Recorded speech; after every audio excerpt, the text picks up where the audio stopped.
Sejam bem-vindos ao canal Curiosidades Sem Fim 77. Poucos nomes na história do cristianismo causaram tanto medo, tensão e divisão quanto Marcião de Sinop. No século II, ele ousou afirmar que o Deus da Bíblia não era um só, rejeitou o Antigo Testamento e criou o primeiro cânon cristão da história. Suas ideias se espalharam rapidamente e quase partiram a igreja ao meio. Este não é um mito, nem uma lenda. É a história real de uma heresia que obrigou o cristianismo a definir quem era, no que acreditava e quais livros considerava sagrados. Antes que você julgue, é preciso entender. Porque sem Marcião, a Bíblia como a conhecemos hoje, talvez nunca tivesse existido. Marcião, o homem que tentou destruir a Bíblia, a heresia que forçou a igreja a definir o cânon cristão. Marcião de Sinop nasceu em um mundo profundamente marcado por transformações religiosas, culturais e políticas.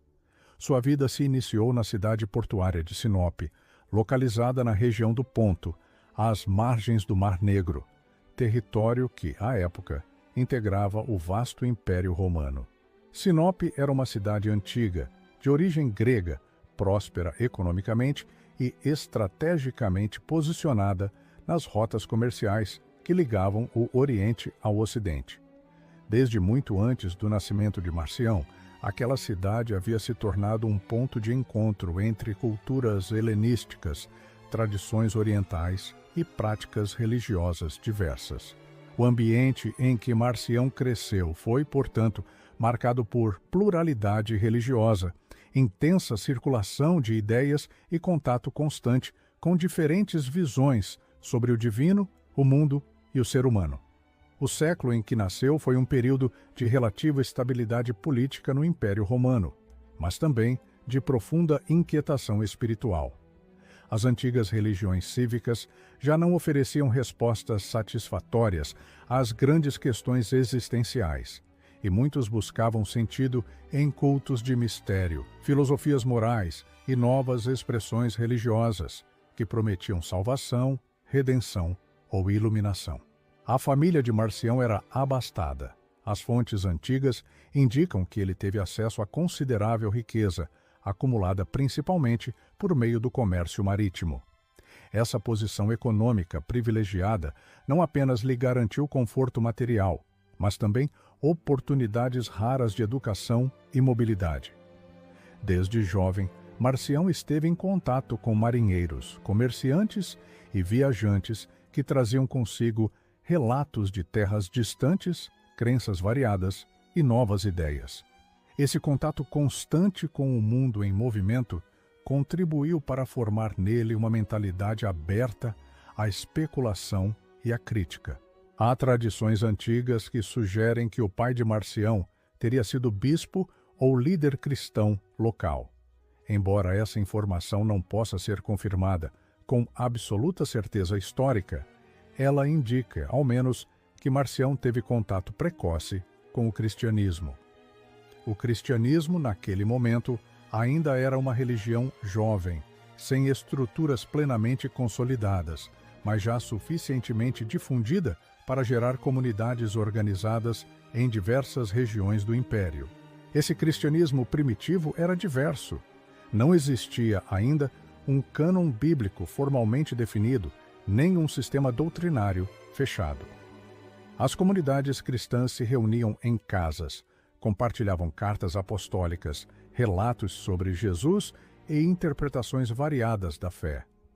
Havia unidade em torno da confissão de Jesus como Senhor, mas divergências quanto à relação com o judaísmo, à interpretação da lei, ao papel das escrituras judaicas e à compreensão da natureza de Cristo. Foi nesse ambiente fluido que Marcião começou a formar sua compreensão do cristianismo. Ele não se aproximou da fé como um simples devoto, mas como alguém profundamente interessado em coerência teológica e clareza moral. A leitura das escrituras judaicas, que os cristãos utilizavam como base para compreender a missão de Jesus, causava nele grande inquietação. Os relatos de guerras, punições divinas, leis rigorosas e julgamentos severos pareciam-lhe difíceis de conciliar com a mensagem de amor, perdão e misericórdia que ele percebia nos ensinamentos de Jesus. Ao mesmo tempo, Marcião foi profundamente impactado pelas cartas do apóstolo Paulo. Nelas, encontrou uma linguagem que falava de graça, liberdade e ruptura com a lei. Paulo apresentava o Evangelho como libertação do domínio da lei e como revelação de uma nova realidade espiritual. Para Marcião, essa teologia parecia oferecer a chave para resolver a tensão que ele percebia entre o Deus do Antigo Testamento e o Deus proclamado por Jesus. A partir desse ponto, sua reflexão tomou um caminho radical. Marcião começou a interpretar o cristianismo como uma religião essencialmente nova, desvinculada da história de Israel. Em sua mente, o Evangelho não era o cumprimento das promessas antigas, mas a negação delas. O cristianismo, segundo essa leitura, não nascia da continuidade, mas da ruptura. Essa convicção se fortaleceu à medida que Marcião aprofundava sua leitura das Escrituras. Ele passou a distinguir dois princípios divinos distintos. De um lado, via o Deus criador do mundo material, legislador e juiz, que governava segundo a justiça retributiva. De outro, concebia um Deus absolutamente bom, desconhecido até a vinda de Jesus, que não julgava, não punia e não estava ligado à criação material.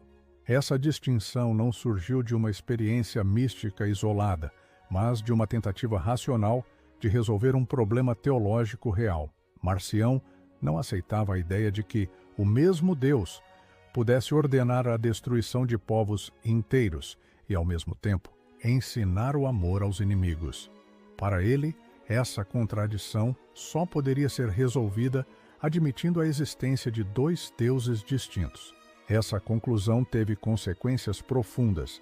Se o Deus do Antigo Testamento não era o Pai de Jesus, então aquelas escrituras não poderiam ser consideradas palavra de Deus para os cristãos.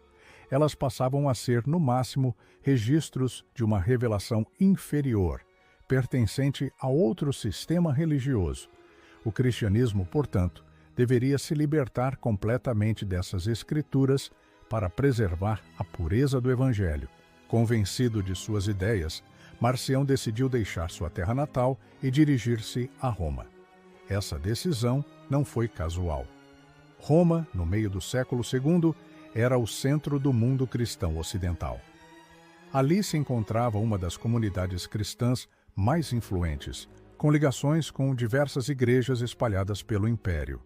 Estabelecer-se em Roma significava levar suas ideias ao coração do cristianismo. A viagem até Roma foi facilitada por sua condição de armador. Marcião não era um peregrino pobre, mas um homem rico, capaz de se sustentar e de oferecer apoio financeiro às comunidades que encontrava. Ao chegar à capital imperial, foi inicialmente recebido pela comunidade cristã local. Sua generosidade material e seu aparente zelo religioso lhe garantiram atenção e respeito. Nesse primeiro momento, Marcião não se apresentou como um rebelde, mas como um reformador. Acreditava sinceramente que estava restaurando o verdadeiro evangelho, obscurecido pela influência judaica. Defendia suas ideias com convicção e clareza, mas ainda buscava reconhecimento e comunhão eclesial. Contudo, à medida que suas posições se tornavam mais claras, o conflito começou a emergir. Os líderes da igreja em Roma perceberam que as propostas de Marcião não eram simples variações interpretativas, mas uma ruptura profunda com a fé recebida dos apóstolos.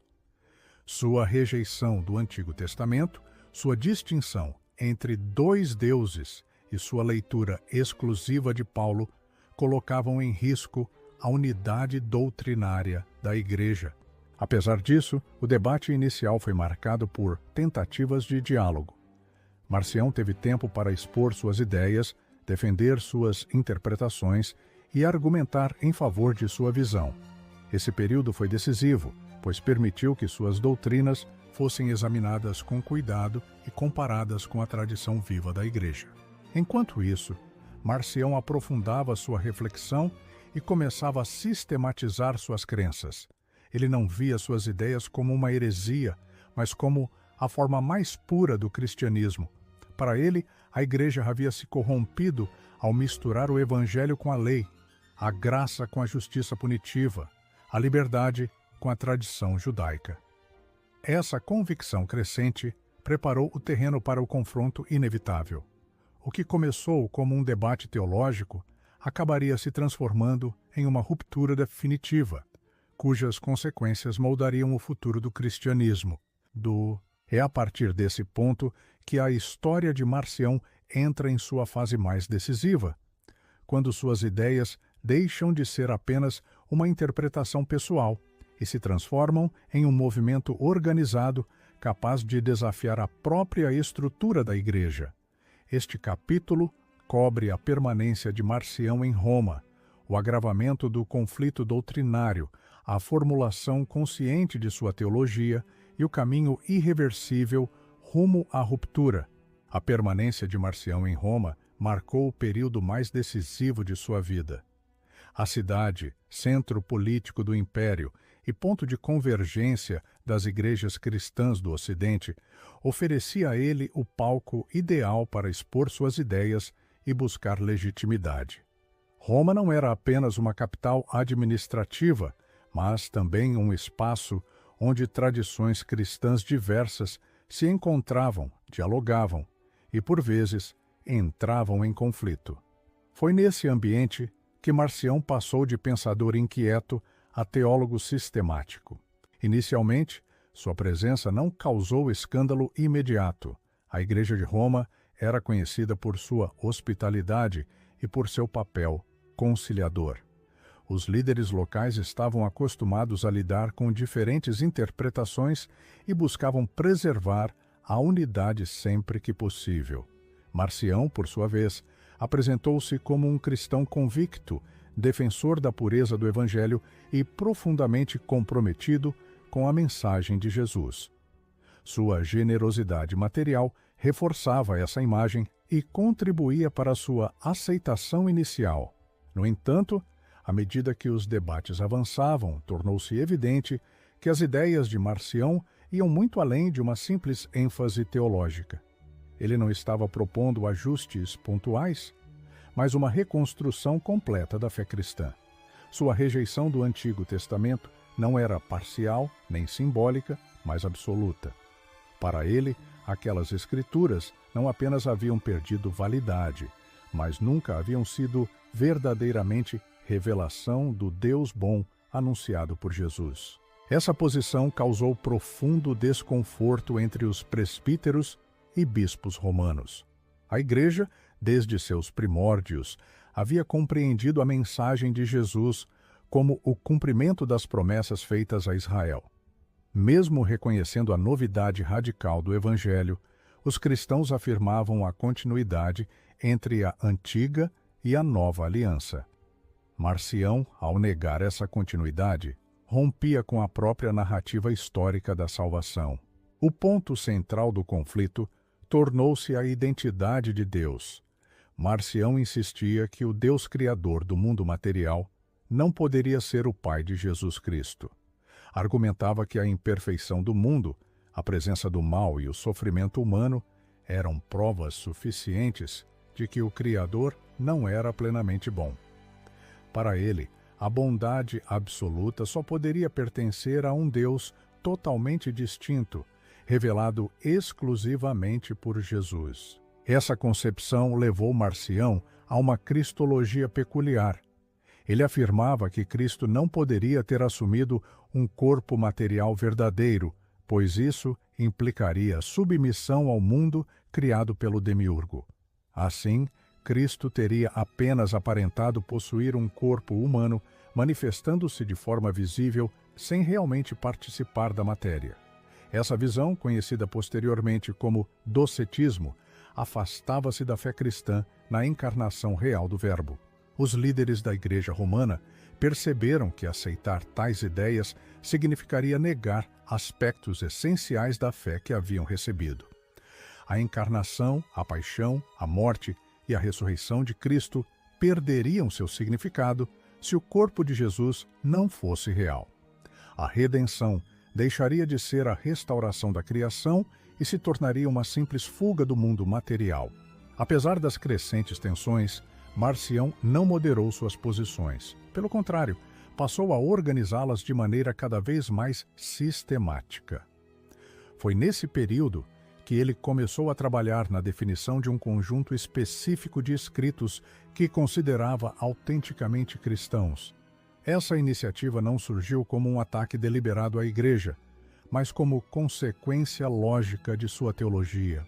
Para Marcião, se o Deus do Antigo Testamento não era o verdadeiro Deus, então aquelas escrituras não poderiam ser lidas nas assembleias cristãs. Da mesma forma, os escritos cristãos que apresentavam Jesus como cumprimento das profecias judaicas ou que afirmavam a continuidade entre as alianças precisavam ser rejeitados ou corrigidos. Assim nasceu a ideia de um cânon cristão purificado. Esse cânon incluía uma versão do Evangelho de Lucas, cuidadosamente editada para remover qualquer referência ao nascimento de Jesus, à genealogia davídica ou ao cumprimento das escrituras judaicas. Para Marcião, Jesus não nasceu de uma mulher sob a lei, mas apareceu repentinamente no mundo como emissário do Deus bom. A narrativa do nascimento era vista como uma tentativa posterior de judaizar o Evangelho. Além do Evangelho, Marcião aceitou algumas epístolas de Paulo, pois nelas encontrou a oposição mais clara entre lei e graça. No entanto, mesmo essas cartas foram submetidas a revisões.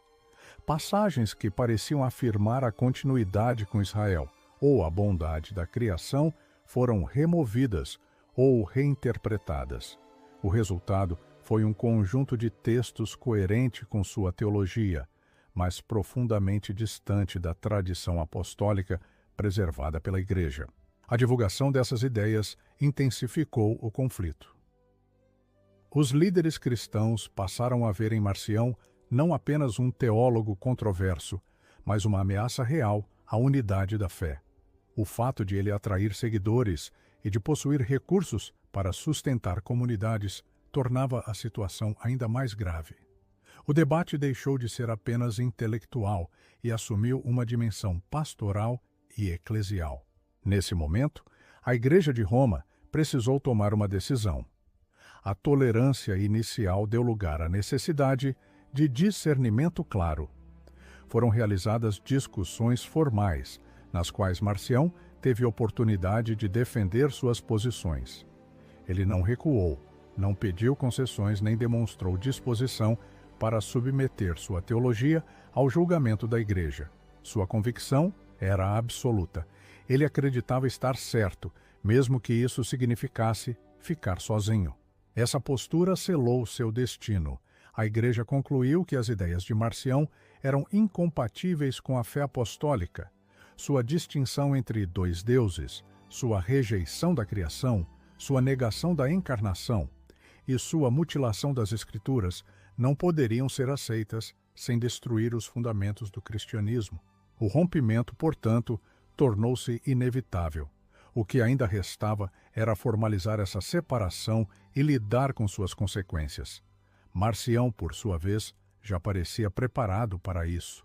Sua teologia estava estruturada, seus textos selecionados e sua convicção fortalecida pela oposição que enfrentava.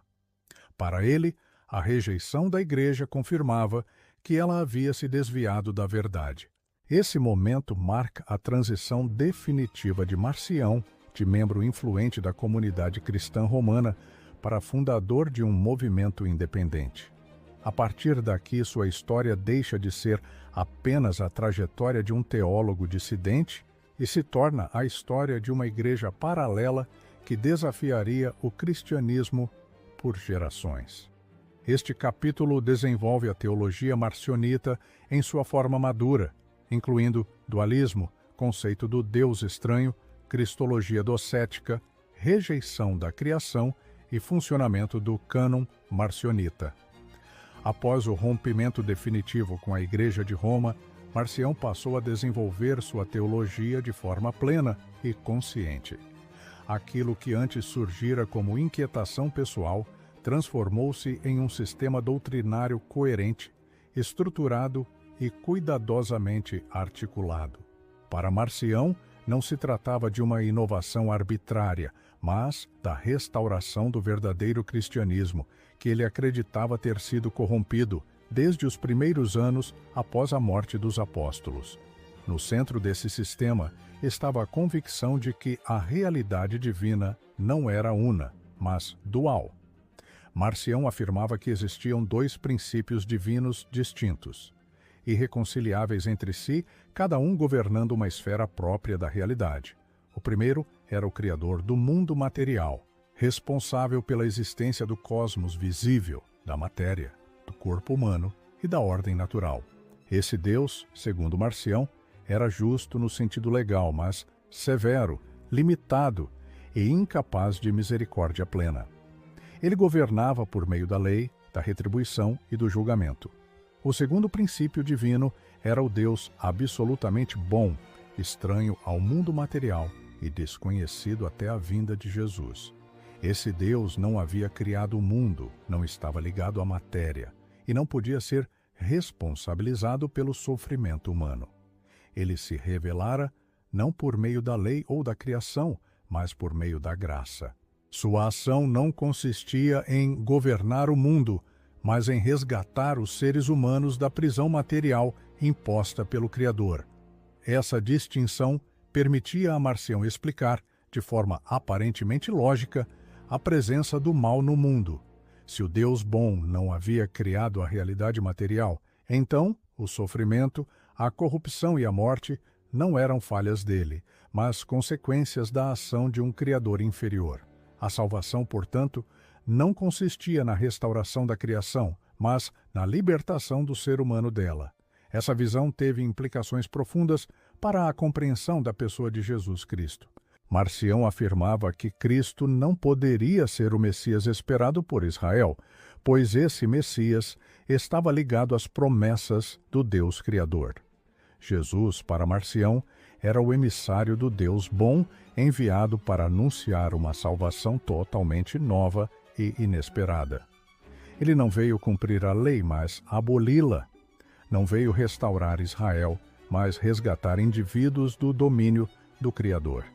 Consequentemente, Marcião rejeitava a ideia de que Cristo tivesse assumido um corpo humano real. A matéria, sendo criação do demiurgo, não poderia ser o meio pelo qual o Deus bom se manifestaria. Assim, Cristo apenas aparentou ter um corpo. Ele caminhou, falou, sofreu e morreu apenas em aparência, sem verdadeira participação na carne. Sua presença no mundo foi uma manifestação visível, mas não material, da bondade divina. Essa cristologia docética alterava radicalmente o significado da cruz. A morte de Cristo não era um sacrifício expiatório no sentido tradicional, mas um ato simbólico que expunha a injustiça do mundo governado pelo Criador.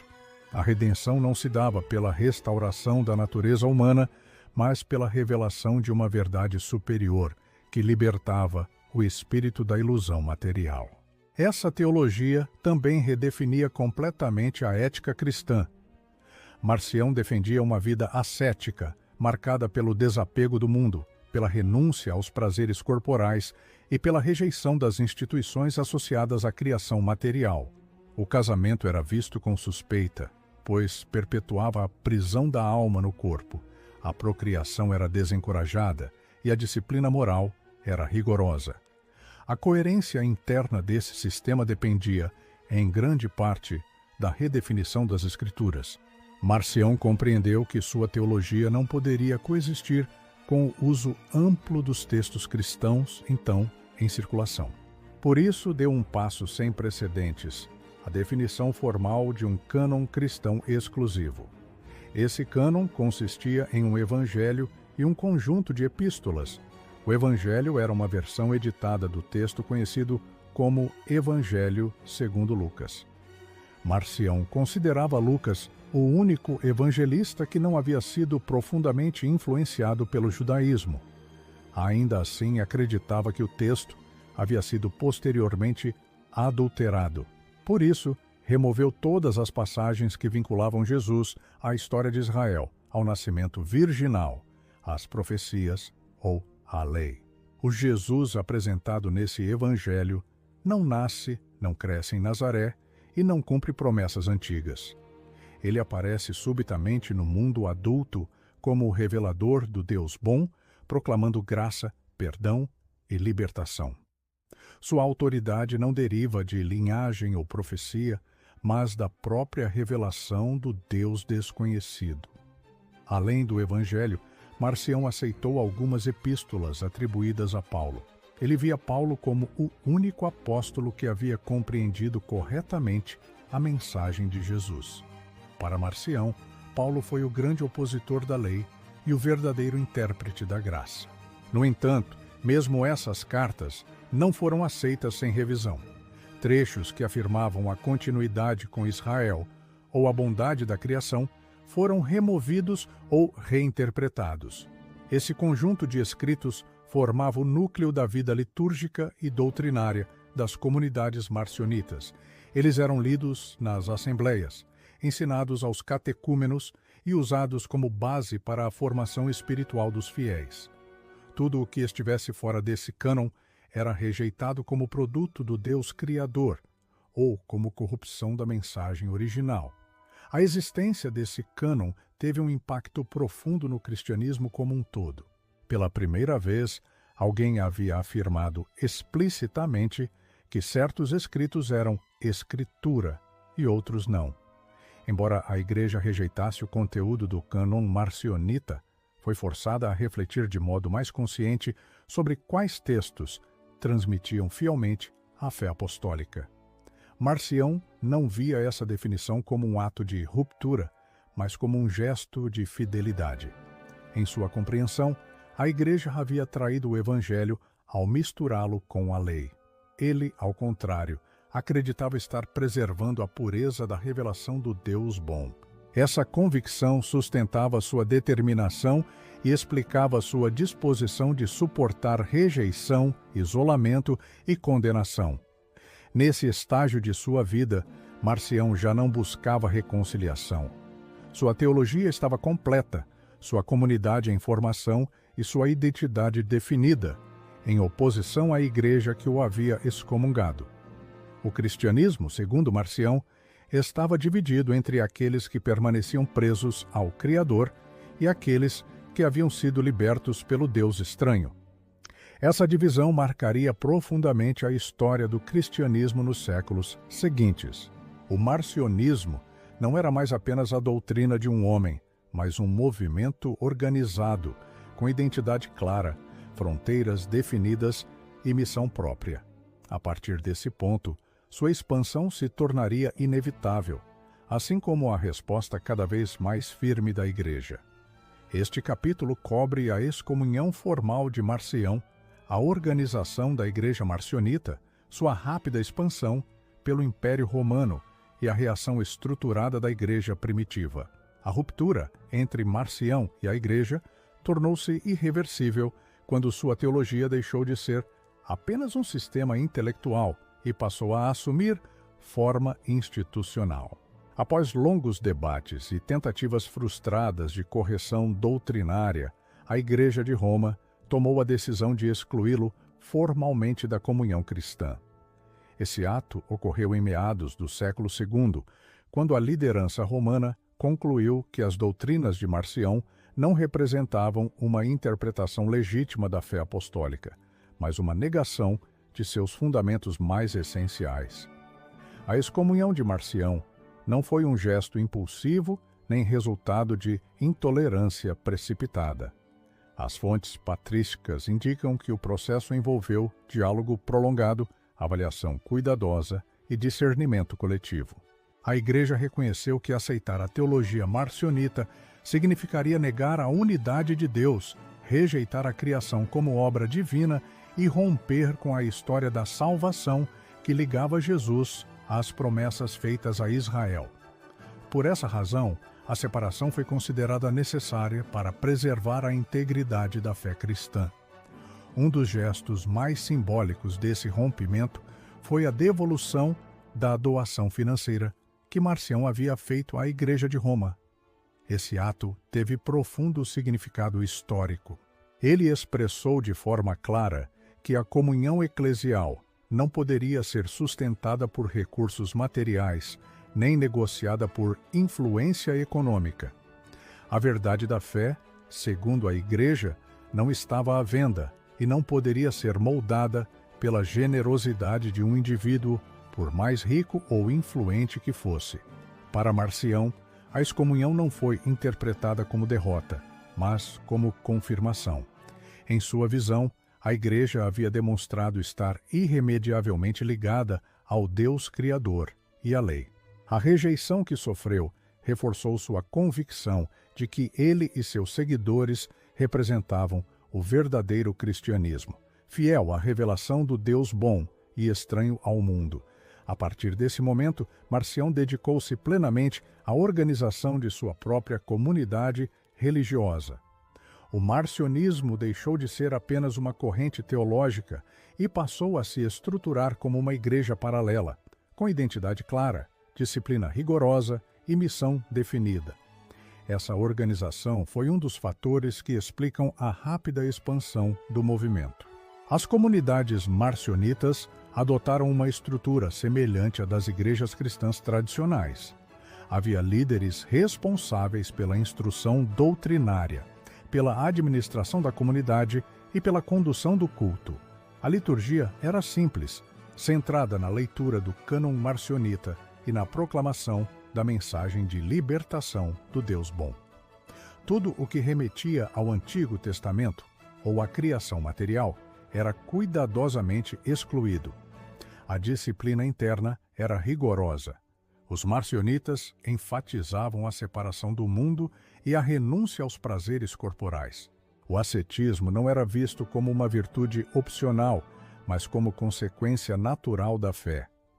Viver de maneira austera era uma forma de demonstrar desprezo pela criação do demiurgo e de afirmar a pertença ao Deus superior. Essa combinação de clareza doutrinária, disciplina moral e simplicidade litúrgica tornou o marcionismo atraente para muitos. Em um mundo marcado pela instabilidade, pelo sofrimento e pela opressão social, a mensagem de que o mundo material não era obra do Deus bom e de que a salvação consistia em escapar dele oferecia conforto psicológico e sentido existencial. Para muitos, a teologia de Marcião parecia explicar de forma convincente a realidade do mal. Além disso, a organização do movimento foi favorecida pelas redes comerciais do Império Romano. Marcião, como armador experiente, conhecia bem as rotas marítimas e os centros urbanos estratégicos. Seus seguidores se espalharam rapidamente por regiões como a Ásia Menor, a Síria, o Egito, o norte da África e a Gália. Em várias dessas áreas, comunidades marcionitas coexistiram com igrejas cristãs ortodoxas, frequentemente em tensão aberta. A presença marcionita obrigou a igreja a reagir de maneira mais sistemática. A simples condenação não era suficiente. Era necessário instruir os fiéis, esclarecer doutrinas e fortalecer a identidade cristã. Assim, a partir do desafio representado por Marcião, a Igreja intensificou seus esforços catequéticos e teológicos. Teólogos e bispos passaram a enfatizar com maior clareza a unidade de Deus e a continuidade entre Antigo e Novo Testamento. A criação foi defendida como obra boa de um Deus bom, ainda que ferida pelo pecado. A encarnação foi afirmada como evento central da salvação, no qual o próprio Deus assumiu a matéria para redimi-la. A cruz deixou de ser vista apenas como símbolo e foi proclamada como acontecimento real e eficaz. Nesse contexto, surgiram obras teológicas de grande importância. Escritos patrísticos dedicaram-se a refutar o marcionismo ponto por ponto, demonstrando suas incoerências internas e suas contradições com a tradição apostólica. Esses textos não apenas combatiam a heresia, mas também ajudavam a formular de maneira mais precisa a fé cristã. O impacto institucional do marcionismo também foi significativo. A Igreja passou a reconhecer a necessidade de maior clareza quanto às Escrituras utilizadas no culto e no ensino. Embora o cânon cristão não tenha sido criado em resposta direta a Marcião, sua iniciativa acelerou um processo de discernimento que já estava em andamento. A Igreja foi levada a afirmar explicitamente quais escritos transmitiam fielmente a fé recebida dos apóstolos. Com o passar do tempo, o marcionismo começou a enfrentar dificuldades internas. Sua rejeição da criação limitava sua capacidade de dialogar com a experiência concreta da vida humana. Sua ética ascética extrema tornava difícil a transmissão da fé às gerações seguintes. Além disso, a ausência de uma sucessão apostólica reconhecida enfraquecia sua legitimidade histórica. Apesar disso, o movimento não desapareceu rapidamente. Por várias décadas, comunidades marcionitas continuaram ativas, preservando suas tradições e resistindo à influência da Igreja Ortodoxa. Em algumas regiões, sua presença foi suficientemente forte para preocupar bispos e teólogos por gerações. Esse período de coexistência tensa marcou profundamente o cristianismo antigo. O confronto com o marcionismo obrigou a Igreja a amadurecer, a definir fronteiras e a articular sua fé com maior precisão. Ao mesmo tempo, revelou os riscos de uma teologia que, ao tentar preservar a bondade de Deus, acaba negando a própria realidade da encarnação e da criação.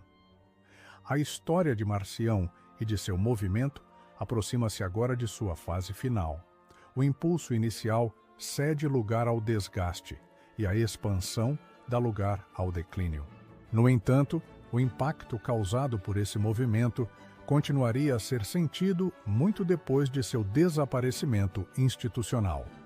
Este capítulo encerra o roteiro com o declínio do marcionismo, a morte de Marcião, sua avaliação histórica final e o legado duradouro de sua controvérsia, completando aproximadamente 15.000 palavras no total.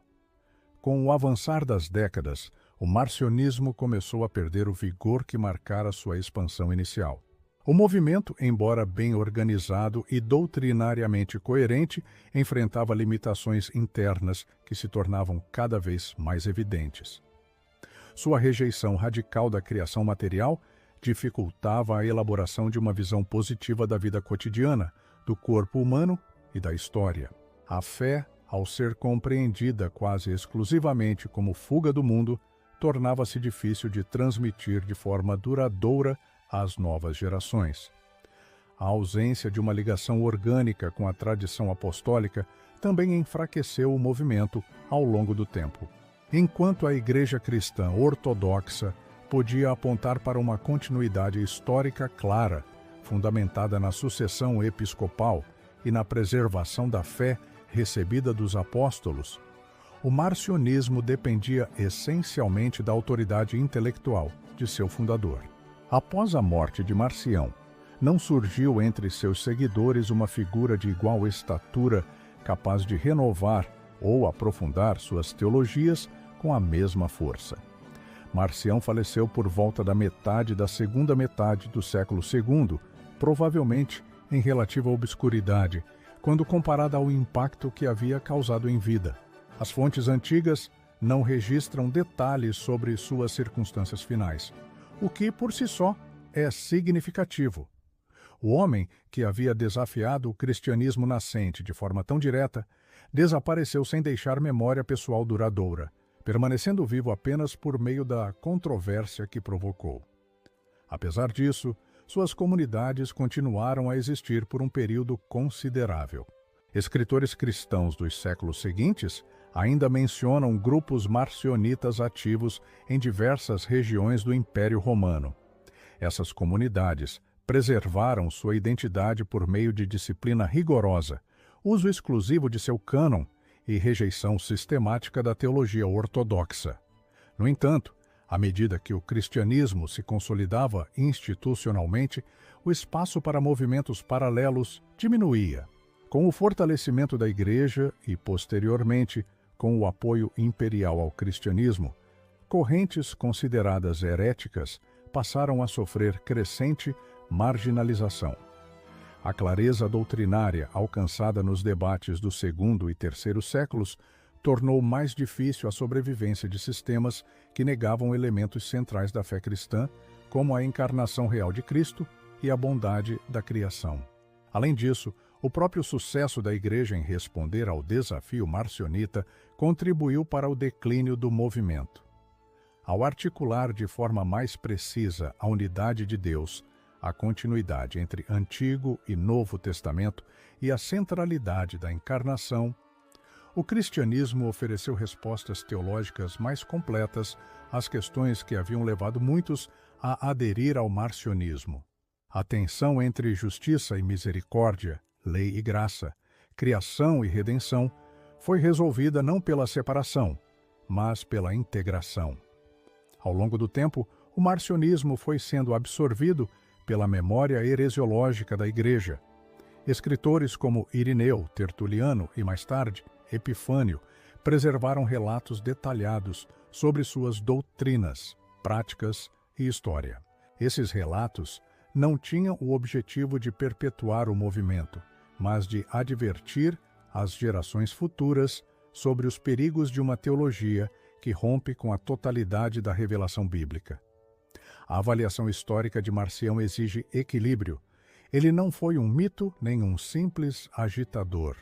Foi um pensador sério, profundamente engajado com as questões teológicas de seu tempo. Sua sensibilidade moral, especialmente sua dificuldade em conciliar o sofrimento do mundo com a bondade de Deus, refletia uma preocupação genuína e amplamente compartilhada. No entanto, suas soluções foram teologicamente inadequadas. Ao separar o Deus Criador do Deus Redentor, Marcião destruiu a unidade fundamental da fé cristã. Ao rejeitar a criação, esvaziou o significado da encarnação. Ao mutilar as Escrituras, substituiu a tradição apostólica por uma seleção subjetiva. Seu sistema era coerente internamente, mas desconectado da realidade histórica do cristianismo. Paradoxalmente, foi exatamente esse erro que tornou Marcião tão importante. Ao desafiar a Igreja em pontos tão centrais, ele a obrigou a definir com maior clareza aquilo que cria.